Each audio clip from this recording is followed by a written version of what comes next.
கண்குள்ளா காட்சியா இருக்கு. என்ன பங்காளி இவ்வளவு அவசரமா வந்துட்டு இருக்கீங்க? சின்னத்தங்க என்ன விஷயம்? என் சம்பந்தப்பட்ட எந்த விஷயத்திலயும் சின்னத்தை அக்கறை கட்ட மாட்டேங்குது. என்ன பங்காளி சொல்ற? அன்னைக்கு நான் செய்ய வேண்டிய முறையை அந்த ராஜதுரை செஞ்சான். ஏன்டா அப்படி செஞ்சேன்னு உங்க அம்மா உன கேட்கல. அன்னைக்கு அவனை கேட்காதனால இன்னைக்கு செண்பகத்தோட அவன் துணிஞ்சு நெருங்கி பழகிறான். கோவப்படாம வாங்க பங்காளி. நான் என்ன சொல்றேன்னா, பங்காளிக்குள்ள நம்ம பங்கு போட்டுக்கலாம். ஆனா பகையாளிக்கு நம்ம விட்டு கொடுத்துட கூடாது பாரு. என்ன சொல்றீங்க? எனக்கு வாரிசுக்கு போட்டியா வந்தவ இப்ப உங்களுக்கு வாழ்க்கைக்கு போட்டியா வந்திருக்கான்னு சொல்லுங்க. விளைஞ்ச பயிர் வீட்டுக்கு வரலனாலும் பரவாயில்ல, அது வேற ஒரு தரத்தில் போக விட மாட்டேன். எனக்கு கிடைக்காத செண்பகத்தை கொன்னுடுவேன். ஆனா அவனுக்கு கிடைக்க விட மாட்டேன். முட்டாள்தனமா பேசாத பங்காளி. நீ ஆசைப்பட்ட பொண்ணோட அந்த ராஜதுரை வாழக்கூடாது, அவ்வளவுதானே. மத்ததை நான் பாத்துக்கிற விடு. இந்த 17 மலைச்சம்பட்டேன். அவர் குழந்தையாவை நீ தானே லவ் பண்ணி கல்யாணம் பண்ணிக்கிட்ட? ஆமாண்ணே. இப்ப எங்க போட்டுருக்க? தலை தீபாவளிக்கு வந்திருக்கேன். மாமனாரும் நானும் ரொம்ப ராசி ஆயிட்டோம். ராசி ஆயிட்டீங்களா? நம்ம ஊர் வழக்கப்படி தலை தீபாவளிக்கு ஒருவன் மோதிரம் போடுவாங்க. அப்படி கொடுக்கலன்னு வச்சுக்க, நான் என்னையே தேய்க்க மாட்டேன்னு அடம் முடிச்சிரு. நல்லவள ஞாபகப்படுத்துனீங்க என்ன? மோதிரத்தை வாங்கிறேன். 10 மணி. இப்பதான் மனசுக்கு நிம்மதி. 15 வாங்க மாப்ள. வணக்கம் மாமா. வாமா. வாங்கக்கா. ஏய், அந்த குலோப் ஜாமுன் கொப்பா கிட்ட குடுறே. இந்தாங்கப்பா. என்ன உமா, வீட்டுக்கு தெரியாம காதல் பண்ணி கலப்பு கல்யாணம் பண்ணிட்டு வீட்டை விட்டு ஓடி போயிட்டேன். ஏதோ தலை தீபாவளின்னு கொப்பா ஒண்ணு சேர்த்திருக்காரு. நான் அதான் பார்த்து போலான்னு வந்தேன். உன் புருஷனை கூப்பிடு, என் சகல பார்த்துட்டு போயிடுறேன். ஏய், ஏன் அழற? அது ஏன் மாமா கேக்குறீங்க? தலை தீபாவளிக்கு ஒரு பவுன்ல மோதிரம் போட்டதா தலைக்கு எண்ணெய் வச்சுப்பேன்னு சொல்லி கணத்தடியிலே உட்கார்ந்துட்டு இருக்காரு மாமா. மாப்பிள முறுக்கு அப்படித்தான் சொல்லுவாரு.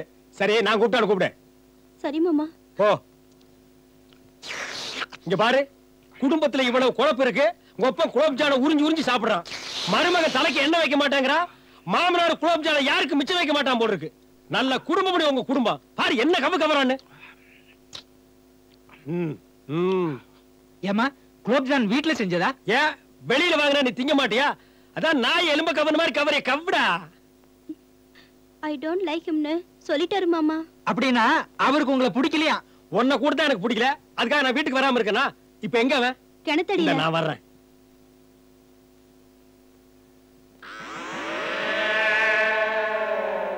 மாப்பிள, தலை தீபாவளி, தலையில எண்ணெய் வச்சுக்கங்க. மோதிரம் மட்டும் தலையில எண்ணெய் வச்சுக்கிறேன். நான் கூட இந்த குடும்பத்தை கல்யாணம் பண்ணிட்டேன். எனக்கு யாரும் மோதிரம் போடல. நான் எண்ணெய் வச்சுக்கலையா? நீ வச்சுப்பையா? ஏன் அந்தஸ்து என்ன? மோதிரம் மட்டும் தலையில எண்ணெய் வச்சுக்கிறேன். நீங்க அப்படியெல்லாம் சொல்லக்கூடாதுங்க. Don't touch. யாரும் தலையிடாதீங்க. மோதிரம் மட்டும் தலையில எண்ணெய் வச்சுக்கிறேன். சொல்றா மாப்ள, என்ன வச்சுங்க மாப்ள. மோதிரம் மட்டும் தலையில எண்ணெய் வச்சுக்கிறேன். இத பாருங்க, தங்கச்சி அழுதுட்டு இருக்கல, தலையில எண்ணெய் வச்சுக்கோங்க. அழுவட்டுமா? எனக்கு என்ன? மோதிரம் மட்டும் தலையில எண்ணெய் வச்சுக்கிறேன். ஏய், நீ பாடி. ஏய், நீ போய் என்ன எடுத்துட்டு வா. என்ன இருந்தாலும் சகலையா போயிட்ட. இந்த வீட்டுக்கு புது மாப்பிள்ளை வேற ஆயிட்ட. சகல, என் மோர் தரேன், தலையில எண்ணெய் வைங்க. ஏய், அத கொண்டா. இந்தாங்க, வைங்க. எண்ணெய் வைக்க போறார். சிரிச்சுக்க.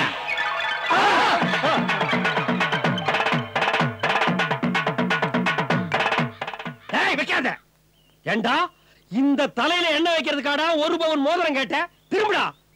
ஏண்டா இது தலையாடா? வறண்டு போன வயலு. நல்லா உழுது விவசாயம் பண்ணா ஒரு குடும்பம் உட்கார்ந்து சாப்பிடலாம். இதுல எண்ணெய் வைக்க முடியாதா? ஃபர்ஸ்ட் வர்ற கிருஷ்ணாரவர் வாட்டரை இதுல பாய்க்கலாம். டேய், கலெக்டரா மோதிரத்தை. மோதிரம் வேண்டாங்க, என்ன வச்சுக்கிறேங்க. ஒன்ன நாங்க வச்சுக்கிறதா இல்ல. டேய், உனக்கெல்லாம் மனசாட்சி இல்ல? நீ எல்லாம் அக்கா தங்கச்சியோட பிறக்கல. ஏண்டா ராத்திரில இந்த தலையை பார்த்து அந்த பொண்ணு செத்து போயிடாதா? டேய், டைவர்ஸ்ரா. டேய், டைவர்ஸ்ரா.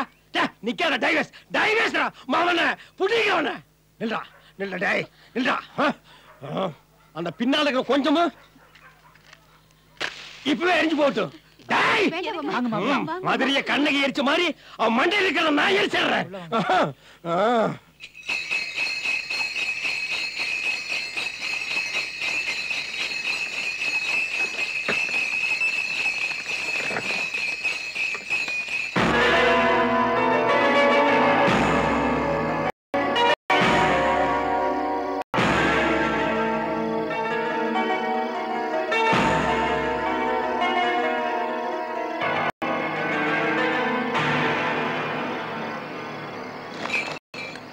டேய், அவளை புடிங்கடா.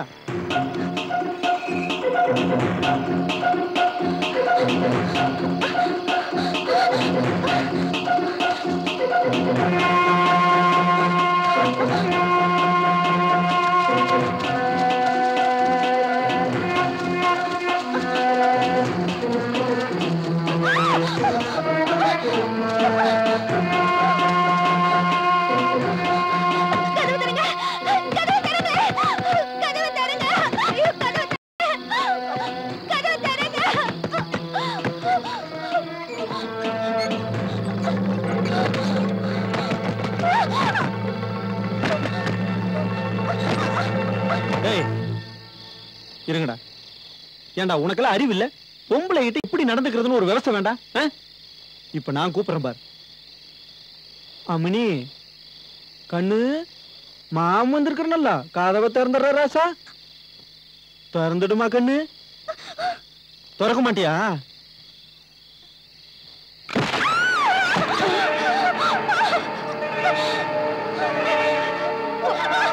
வாடி வாடி போடில.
என்ன மன்னிச்சிருக்கண்ணே. எதுக்குடா?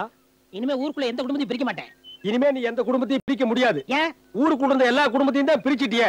பிரிஞ்ச குடும்பத்துல ஒன்னா சேர்ந்து என் குடும்பம் மட்டும்தான். இனிமே நீங்க சொல்றதெல்லாம் கேக்குறேன். கேட்டு தாண்டா ஆகணும். உண்மையா உனக்கு கத்துக்க என்ன மாதிரி மரமேற தெரிஞ்சுக்கடா. இப்பவே கத்து கொடுங்கண்ணே. உங்கள மாதிரி மனுஷன் ஆயிடுறேன். நீ மனுஷனாக வேண்டாம், உன்னை தெய்வமாக்கிடுறேன். சரிங்கண்ணே.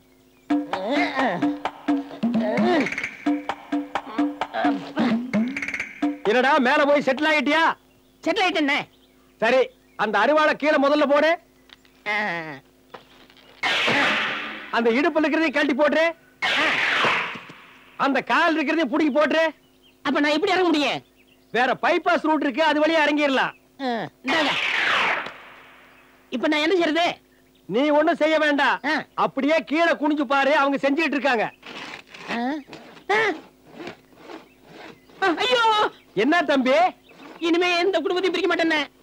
ஏண்டா, உனக்கு குடும்பம் இல்லைன்னா ஊருக்குள்ள எவனுக்கு இருக்க கூடாது, உனக்கு பொண்டாட்டி இல்லைன்னா வேற எவனுக்குமே பொண்டாட்டி இருக்க கூடாது, நீ அனாதைன்னா வேற எல்லாரும் அனாதையா இருக்கணுமா?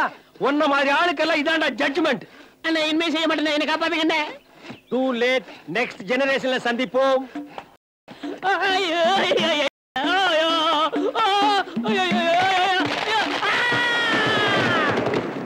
Matter over.